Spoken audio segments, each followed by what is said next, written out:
Puluhan warga perwakilan 4 desa lintasan mobil pengangkut batu bara menghentikan aktivitas mobilitas pengangkut batu bara bahan baku PLTU Nanggan Raya milik perusahaan adik kandung Bupati Aceh Barat di Desa Suak Indrapuri, Kecamatan Johan Pahlawan, Kabupaten Aceh Barat dengan memagari jalan menggunakan meja dan kursi. Perusahaan pengangkut batu bara milik adik kandung Bupati Aceh Barat bekerjasama PT Bagus Mulia yang mengangkut material bahan baku PLTU Nanggan Raya.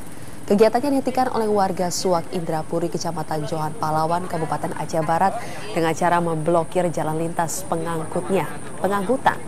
Pasalnya, warga geram dengan batu bara yang berserakan di badan jalan sepanjang lebih dari 3 km dan membuat jalan rusak. Sedikitnya ada 5 perusahaan tambang batu bara yang beroperasi di Kabupaten Aceh Barat yang menggunakan jalur tersebut, yakni PT Mifa Bersaudara, PT Bel, PT IP, PT AJB, dan PT MMC. Ini tolong nih di rumah, di depan rumah ada. Sumur ada, di depan rumah ada masuk.